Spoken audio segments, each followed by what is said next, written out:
Isang mapagpalang araw sa ating lahat. Ako nga pala si Dominic Ann T. Aguilar mula sa 12 baitang UMS A6.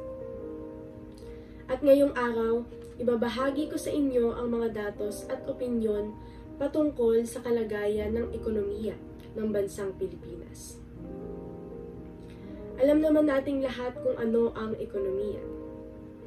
Ang ekonomiya ay tumutukoy sa paraan at pamamahala at paggamit ng limitadong yaman o resources upang matugunan ang pangangailangan at kagustuhan ng tao.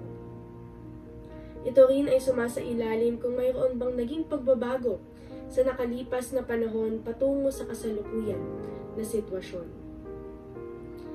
Dito malalaman kung ang isang bansa ay maasenso, humaharap sa matinding problemang pangpinansyal, o mayroong positibong pagbabago sa bansa tungo sa hinaharap.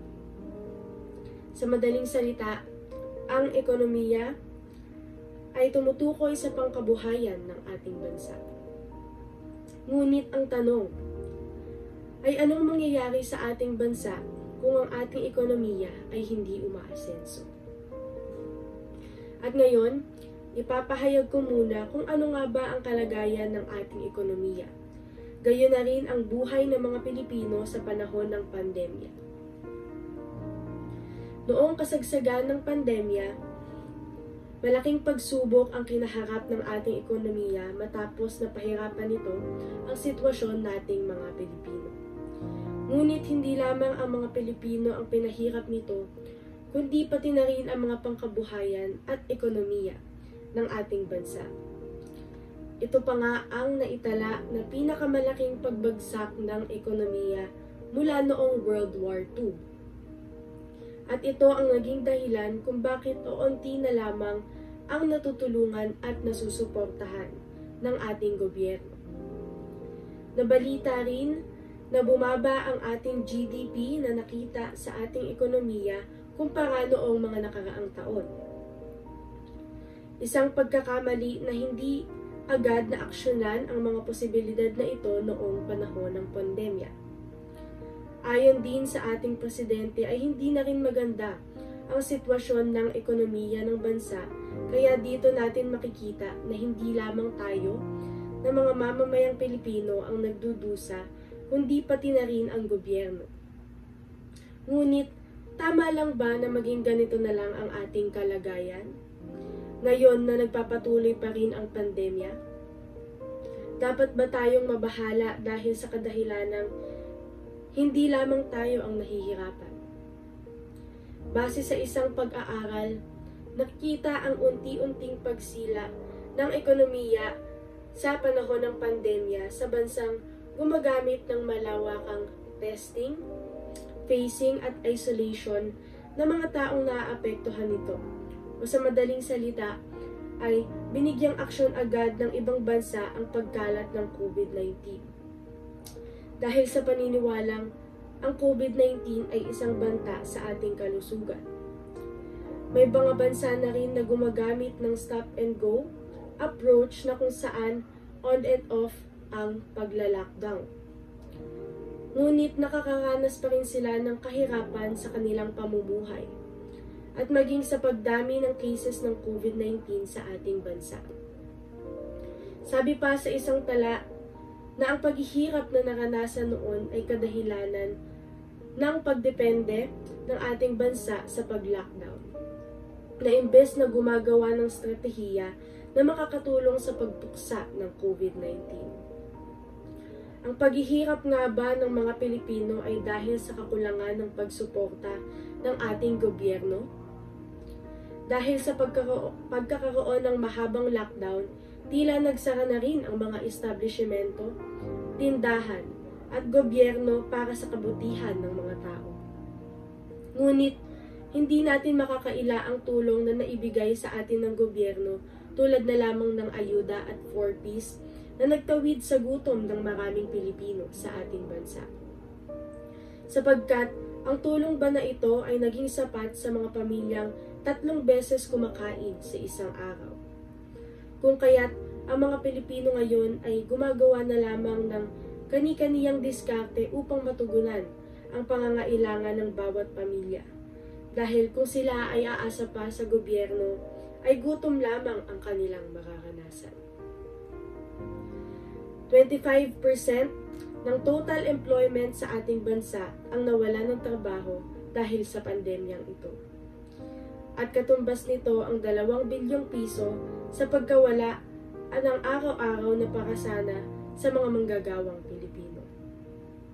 Isa pa rito ang pagbabawas ng kumpanya ng mga empleyado at pilit na pagtigil ng kanilang kabuhayan dahil sa pagkalugi at pagkahigpit ng lockdown.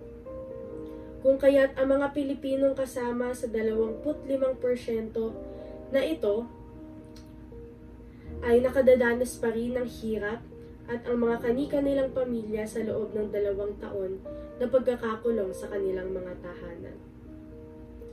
Makakabangon pa kaya ang mga Pilipino? Mula sa aking nakalap na impormasyon, umabot hanggang 4.2 milyon na mga Pilipino ang nawala ng trabaho lalo na noong nag-umpisa ang pandemyang ito. Pero sa kabilang banda, ay nagkaroon pa rin ng oportunidad ang maraming Pinoy na makahanap ng iba't ibang pagkakakitaan at nahanap ang kanilang mga pamumuhay. Ngunit, ganito ang mga naging panangyayari, kinababahala pa rin ng gobyerno ang mga underemployment ng mga Pilipino. May mga trabaho nga, ngunit hindi naman sapat ang kanilang kinikita. Kaya malaking problema pa din ito na dapat bigyang tugon ng gobyerno.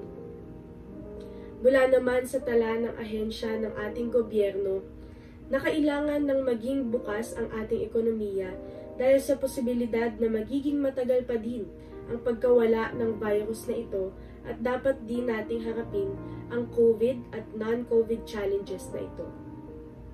Tulad na lamang ng hunger, poverty, unemployment, at maging ang pagtaas ng bilihin at iba-iba pang klaseng pang-ekonomiyang problema na ating haharapin. Dahil kung tayo ay masasanay lamang sa loob ng ating tahanan, ay maaaring mas lalong bumagsak lamang ang ating ekonomiya.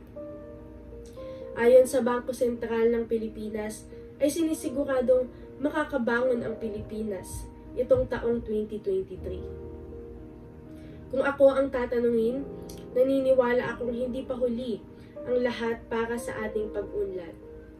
Dahil sa nakikita ko sa ating paligid, naaalala ko ang isang kasabihan na sinasabing, kapag tayong lahat ay nagtutulungan, makakamtan natin ang ating inaasam.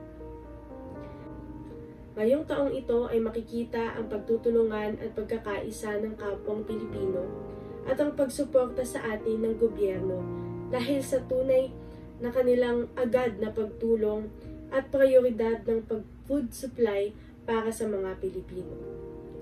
Gayon na rin sa ating kaligtasan sapagkat kahit tayo ay nasa panahon ng pandemya ay hindi nila tayo pinababayaan at patuloy silang humahanap ng solusyon para sa ating ekonomiya.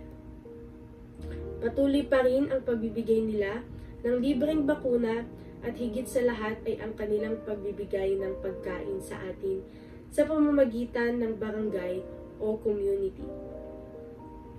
Tandaan na lahat tayo ay hindi lamang ang gobyerno ang may responsibilidad para sa ikauunlad muli ng ating ekonomiya. At iisa lamang ang makakapuksa sa COVID-19 at ito ay ang pagmamalasakit at pagdidisiplina ng bawat isa. Ang aking mga ipinahayag ay base lamang sa impormasyon na aking nakalap mula sa mga dokumentasyon at mga napanood ko sa telebisyon.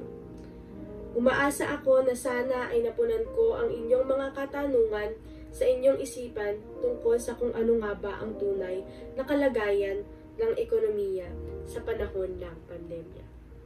Maraming salamat muli. Ako nga pala si Dominic Anti Aguilar mula sa ika-12 baitang UMS A6.